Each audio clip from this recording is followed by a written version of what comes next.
안녕하세요. 저는 40살 여자입니다. 결혼은 어쩌다 보니 식만 올리고 여태 신혼생활은 못 해본 사람이에요.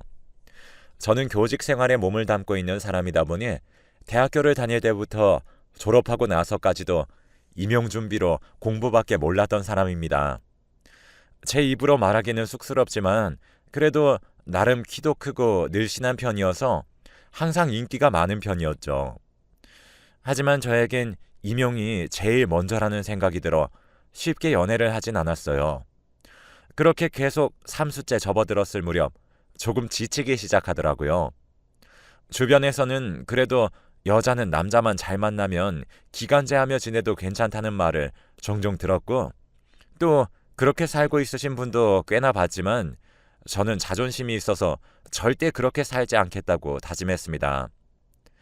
그렇게 5수째 접어들 무렵 부모님은 저에게 이제 더 이상은 못 기다리겠다며, 그럴 거면 차라리 시집이나 가라, 더 이상 뒷바라지하기도 힘들다며 모진 말들을 하기 시작하셨어요.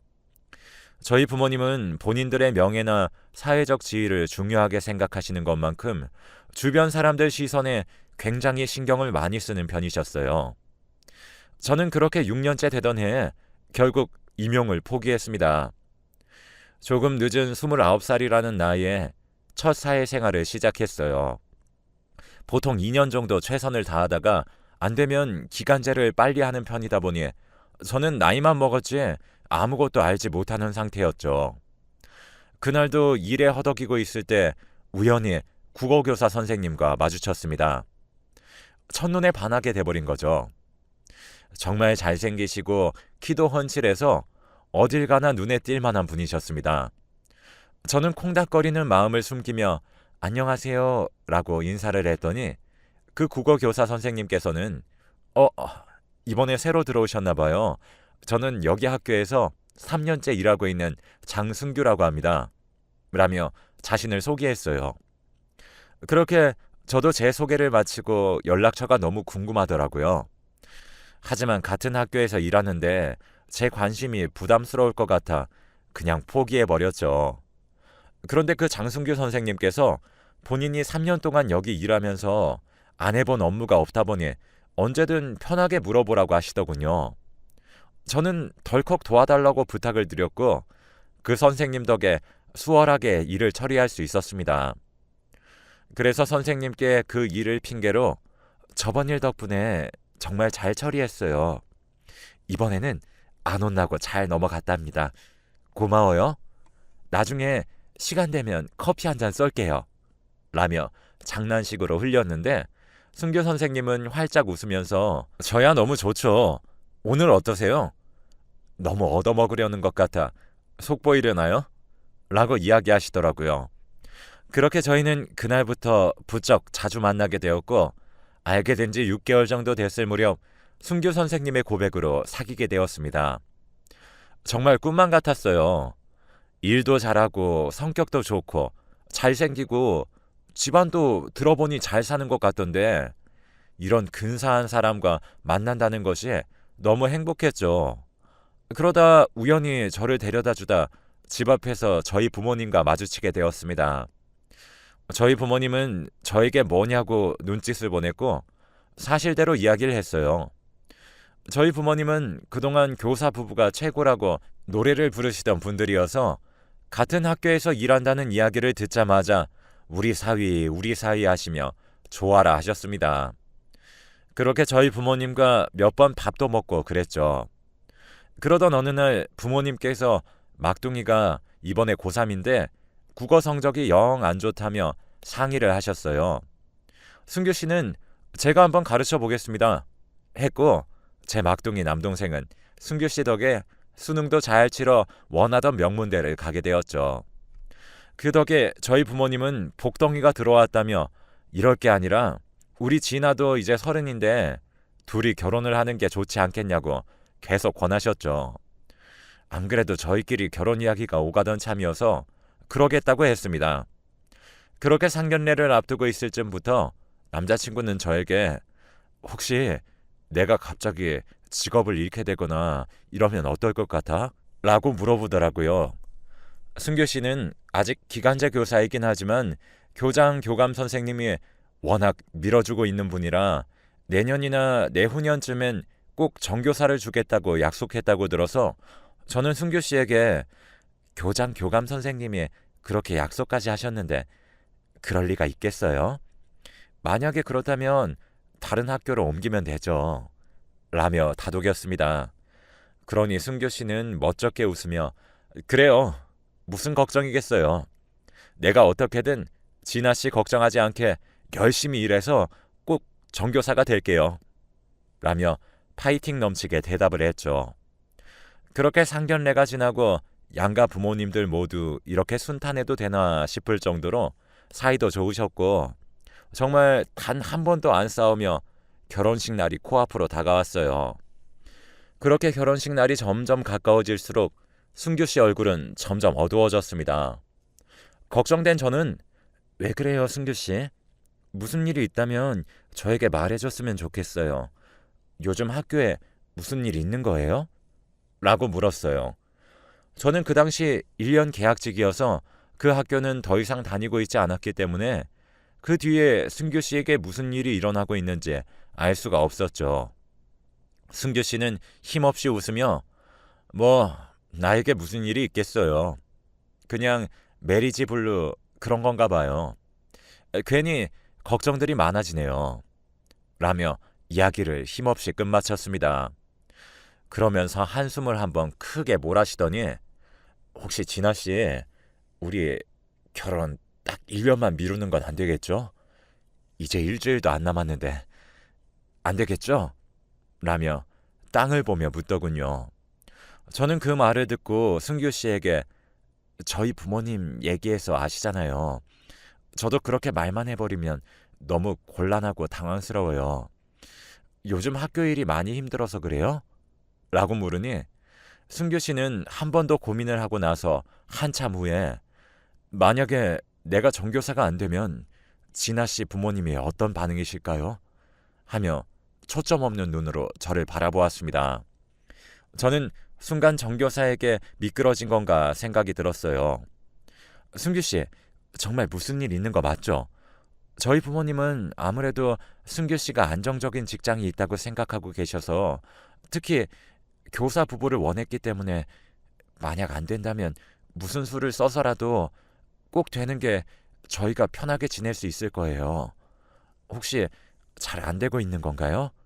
라고 물으니 승규 씨는 아니요, 그냥 갑자기 너무 부담감이 느껴져서 그랬던 것 같아요. 결혼 전에 좋은 얘기만 해야 하는데 이런 얘기 꺼내서 미안해요. 라며 다시 활기를 띤 눈으로 저의 손을 잡아주었습니다. 그렇게 결혼식 당일이 되었어요. 어제만 해도 잘 자고 내일 보자며 사랑을 속삭이며 인사를 해준 신랑은 갑자기 증발해버렸어요. 결혼식 당일에 나타나지 않았거든요. 당연히 저희 부모님은 노발대발 난리가 나셨고 하객들은 수근수근 거리기 시작했죠. 곧 나타날 거라 믿었던 승규 씨는 끝끝내 나타나지 않았습니다.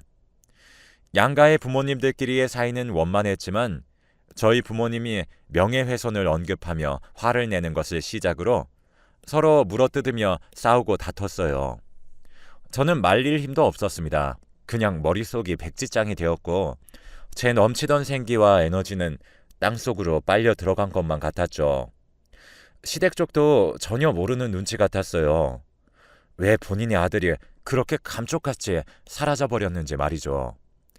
그렇게 저는 하루아침에 결혼식 당일에 바람을 맞은 여자가 되어 구설수에 오르내렸고 수치스러움에 몸서리를 치며 하루하루를 보냈어요. 그렇게 1년이 지났습니다. 하루는 거울을 들여다봤어요. 그곳엔 피폐해진 제 얼굴이 있더군요. 그때쯤 되어서야 이렇게 살면 안 되겠다는 생각이 들었습니다. 정신이 차려지더군요. 그러기 위해선 제가 살고 있던 이 지역을 떠나야만 했습니다. 아무도 모르는 곳으로 가고 싶었죠. 그래서 부모님께는 조금 더 쉬고 싶다고 제주도로 가서 1년 정도만 쉬고 오겠다고 했어요. 아무래도 커다란 상처를 입은 딸의 말이라 그런지 엄하셨던 부모님도 별말 없이 보내주더군요. 그래서 계속 피폐한 제가 거슬리셨던 건지 비행기가 떠나던 날 공항에 배웅을 나오셔서는 제 뒤통수에 대고 넌 언제까지 그렇게 한심하게 살 거니? 남자 교사들은 넘치고도 넘친다. 엄마가 잘 알아둘 테니 1년만 쉬고 와서 선 봐서 결혼해. 라며 쏘아붙였어요. 저는 대답도 하지 않고 비행기를 타러 갔습니다. 제주도에서 하루하루 정신도 마음도 몸도 회복시키는 데에만 전념했어요. 1년으로는 모자라서 1년 더 머물었네요. 그동안 카페 투어도 다니고 맛집도 여기저기 다녔죠. 그랬더니 제 나이가 33살이나 되어 있더군요. 일도 너무 오래 쉬어 아무데도 저를 써주지 않았습니다. 전 그래서 제주도에서 조그마한 상가를 얻어 음식점을 차렸어요. 그렇게 또 3년 정도 열심히 일하다 보니 제주도에서 당연히 들러야 하는 맛집이 되었고 핫플레이스가 되어 인스타에서도 페이스북에서도 크게 홍보가 된 성공 사례가 되어 있었죠. 이제는 꽤나 손님들이 많이 찾아 가게도 애월 쪽에 크게 차릴 수 있게 되었고 매출도 그 전보다 2~3배는 더 잘 벌게 되었어요. 그렇게 또 4년 정도 흘러 어느덧 40살이 되었습니다. 부모님께서는 3년 전까지는 결혼하라고 매일같이 전화해서 화를 내시더니 이제는 지쳤는지 남자 좀 만나라 이러고 마시더라고요. 그날도 어김없이 오픈 준비를 하고 있었습니다.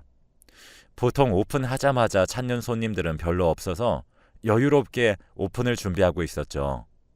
그때 한 남자가 들어서더니 절 보고 그 자리에 우뚝 서서 절 한참이나 바라만 보고 있더라고요. 저도 인기척이 느껴져 고개를 돌려 인사를 하려던 찰나 주저앉아 버렸습니다. 바로 승규 씨였어요. 도망가려는 승규 씨를 붙잡아 있는 힘껏 주먹으로 어깨를 내려치며 울어버렸습니다. 승규 씨, 어떻게 나한테 어떻게 그럴 수가 있어요? 제가 어떻게 살아왔는지 아세요? 라며 그동안 다 잊고 훌훌 털어버렸다 생각했던 감정들이 쏟아져 나오기 시작했죠. 승규 씨도 절 보면서 그냥 없던 사람이라 생각하고 잘 살지. 왜 나 같은 사람 하나 못 잊고 아직도 이렇게 원망하고 살았어요. 하면서 눈물을 훔쳤습니다. 저는 그날 하루는 알바생에게 맡기고 제 집에 가서 이야기를 하자며 끌고 갔어요. 승규 씨는 몇 번이나 자기를 잊으라며 그냥 가버리려고 했지만 제가 워낙 완강했던 터라 집까지 끌려오게 되었죠. 저는 다시 힘겹게 입을 열었습니다. 승규 씨, 어떻게 그렇게 나한테 연락 한 번을 안 할 수가 있어요? 도대체 무슨 일이 있었던 거예요? 저한테 말이라도 했으면 좋았잖아요. 그냥 제가 싫어졌다고, 갑자기 결혼하기 싫어졌다고 그랬다면 양가 부모님도 저도 그런 꼴을 보지 않아도 되었을 텐데요? 라며 흐르는 눈물을 삼키며 꾸역꾸역 내뱉었어요. 승규 씨는 그런 절 보며 이제는 조금 말할 수 있을 것 같아요. 진아 씨가 왜 싫어요? 이렇게 예쁘고 착한 사람인데. 사실은 결혼을 약속하고 나서 교장 선생님께서 절 불렀어요. 사립학교였잖아요. 그 자리를 약속하려면 보통 학교 발전 기금이라는 걸 준다고 하더라고요. 저도 오랫동안 교사 생활을 해왔었기 때문에 당연히 그런 돈을 낸다는 건 알고 있었어요. 말을 잠깐 멈추고 승규 씨는 다시 말을 이어나갔습니다. 그런데 저는 5천만 원이면 될 거라고 생각했는데 교장 선생님은 5천 하며 비웃으시더군요. 요즘엔 1억부터 시작한다고. 안 그래도 국어 5년차 여자 선생님이 있으신데 그분은 선뜻 1억을 주겠다고 했는데 교장 선생님이 나를 워낙 아끼다 보니 먼저 알려주는 거라고 하시더라고요. 저는 그 이야기를 듣고는 입을 틀어 막았습니다. 승규 씨가 집을 구해야 했을 때 저희 부모님께서 넌지시 장서방, 우리 애는 넓은 집에서 살아서 30평대 아파트 정도는 해왔으면 좋겠어. 장서방은 정교사니까 대출도 잘 나올 거 아니야. 앞으로도 탄탄대로인데 조금 무리하면 어때? 그렇지? 라며 묻는 부모님 말에 승규 씨는 허허 웃어 보이며 그러겠다고 했습니다. 그래서 그때 저는 부모님께 엄마, 요즘 누가 그렇게 넓은 데부터 시작해. 집값이 너무 올라서 20평대면 신혼 꾸려 나가기에 충분해. 라고 했더니 엄마는 저를 흘겨보시다가 승규 씨를 다시 보며 얘가 저렇게 수은에 빠졌어. 우리 사위는 여자복은 타고난 거 알지? 요새 교사 며느리면 여기저기서 다 데려가려고 눈독 들이는데 사실 그 정도 집이면 너무 싸게 먹힌 거 아니겠어? 안 그래? 장서방도 나중에 딸 낳아 키워봐. 이렇게 보내는 부모 없어. 라며 호호 웃으셨죠. 그래서 그때 승규 씨가 무리하게 끌어모아서 빚을 진 상태였고 그건 저도 알고 있었어요. 저는 승규 씨에게 그래서 어떻게 됐어요? 그때 집값 대출 받는다고 전부 다 끌어모았었잖아요. 설마 하며 승규 씨를 봤더니 승규 씨는 힘없이 웃어 보이면서 제가 어리석은 짓을 했어요. 사채 빚을 져버렸죠. 그렇게 1억을 현금으로 주고 났더니 갑자기 말을 바꾸더라고요. 그 여자 선생님이 1억 5천을 주기로 했다고 말이죠. 그러면서 2억을 주면 정교사를 시켜주겠다고 하는 겁니다. 너무 어이가 없었죠. 일할 곳이 여기 말고 없겠냐 싶어 1억을 돌려달라고 했어요. 그랬더니 교장 선생님은 오히려 저를 우습다는 듯이 쳐다보며 학교 발전을 위해 이미 기부된 돈인데 줬다 뺏는 게 어딨냐고 하시더라고요. 한숨 크게 쉬던 승규 씨는 다시 말을 이어나갔습니다. 저는 교육청이든 어디든 찔러 넣겠다 했더니 커피를 홀짝 마시던 교장 선생님이 그 전보다 더 우습게 저를 쳐다보시면서 장 선생 정말 세상을 모르는구만. 현금 거래는 당연히 기록에도 남질 않지. 그리고 자네는 학교 발전 기금 명목으로 나에게 준 걸세. 그런데 갑자기 뇌물이라니. 자네가 조금 착각했나 보구만. 이만 나가보게 하며 저를 내쫓아 버리셨어요. 그러다가 저를 보며 또 힘없이 웃어 보이더니 그래서 갑자기 한순간에 빚더미에 나앉게 되었죠. 너무 큰일이라 이야기하기가 겁났어요. 당연히 진아 씨도 들으면 제가 싫어질 거라 생각했으니까요. 그래서 그러면 안 되는데 그냥 도망가 버렸어요. 그래도 전날까진 마음을 부여잡았죠. 어떻게든 먹고 살 길이 없겠나 싶었는데 갑자기 저녁 10시 무렵 교장 선생님께서 전화가 오더라고요. 이제 일을 그만두라고 하시는 겁니다. 얼굴 껄끄러워서 어떻게 보겠냐고. 그렇게 전화를 끊고 나니 세상이 캄캄해지더라고요. 칠흑 같은 하루였어요. 정신없이 멍 때리고 나니 하루가 밝아왔고 저도 모르게 잠이 들어버렸죠. 그러고 나서 핸드폰을 켜보니 결혼식이 시작됐겠더라고요. 수많은 부재중이 와 있었어요. 그리고 저는 무슨 정신으로 그랬는지 모르겠지만 짐을 싸기 시작했어요. 도망쳐야 되겠다는 생각만 들었거든요. 그냥 아무 곳이나 표를 끊어 핸드폰도 던져버리고 아무 모텔이나 들어가 살기 시작했죠. 승규 씨는 커피 한 모금을 마시더니 다시 말을 이어나갔습니다. 그렇게 속절없이 2년 정도 보내다 보니 사채업자들이 어떻게 알았는지 제가 살고 있는 모텔로 쳐들어와 당장 돈을 갚지 않으면 가만두지 않겠다고 협박하더라고요. 그때 결혼한다고 사두었던 집이 생각났죠. 불이 나게 핸드폰을 개통하고 나서 집을 팔려고 보니 집값이 2배 가까이 올라 있더라고요. 그래서 얼른 팔아 사채빚을 갚고 은행빚도 갚고 나니 제 통장 안에는 1억이 조금 안 되게 남아 있었어요. 생각보다 사채이자가 정말 말도 안 되게 불어나 있었거든요. 그 돈으로 여기저기 저도 돌아다니며 여행을 했어요. 그렇게 3년이 지나고 어느 날 문득 제주도에 정착하고 싶다는 생각이 들더라고요. 부모님께도 간신히 연락을 드렸어요. 부모님께서는 살아있는 것만 해도 다행이라며 눈물겨운 제의를 한 뒤에 저는 제주도에 내려와 한적한 생활을 즐겼어요. 승규 씨는 아까보다는 조금 더 편한 얼굴로 이야기를 이어나갔습니다. 제가 그 뒷이야기를 정리해서 들려드리자면 승규 씨는 학교에서 그런 일을 겪고 나선 더 이상 학교 생활을 하고 싶지 않았다고 해요. 그래서 입시를 가르쳤던 경험이 있어 과외를 하기 시작했고 자신이 가르치던 제자들 중 서울대를 들어간 아이들이 많아지기 시작하면서 국어 학원을 차려 강사 일을 하기 시작했다고 하더군요. 얼마나 유명했는지 오히려 서울에서 제주도까지 유학 간다는 이야기를 들을 정도로 유명해졌다고 합니다. 이 얘기를 듣는데 내심 얼마나 기뻤는지 몰라요. 아무튼 그렇게 승규 씨 학원은 3년 전에 예약을 안 하면 들어가지 못할 정도로 예약이 꽉꽉 들어찼고 승규 씨도 그런 바쁜 나날들 속에 일에 치여 보내다 보니 벌써 40살이 되어 있었다고 합니다.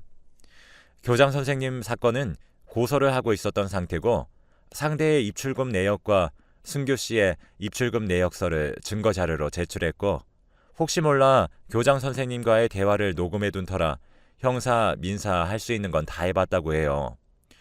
중간에 기각도 당하고 항소도 하며 끈질기게 몰아붙이자 결국엔 교장도 말이 계속 번복되면서 바뀌다 보니 판사가 이를 보고 승규 씨에게 승소 판결을 냈다고 하더라고요.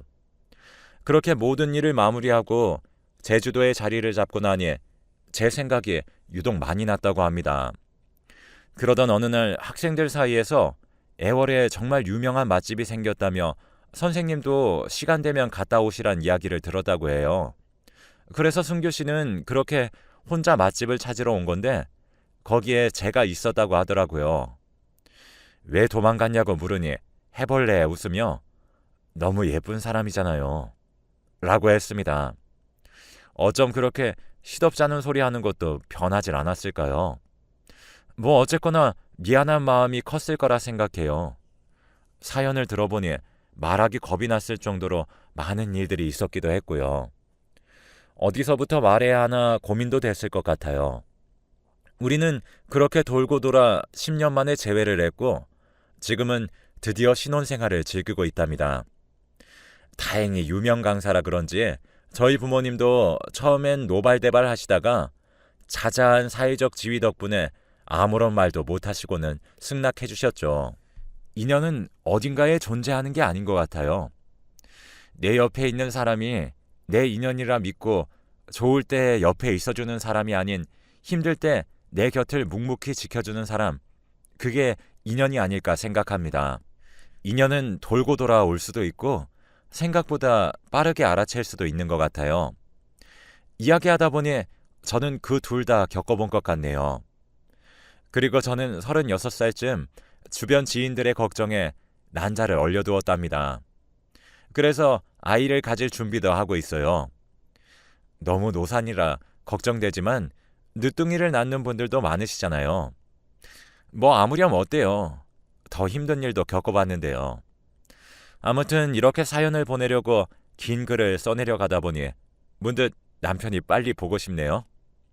이 사연을 들으시는 분들도 곁에 있는 남편과 자녀들을 더 특별한 마음으로 봐주는 그런 하루가 되었으면 좋겠습니다. 여기서 제 사연은 마무리하도록 할게요.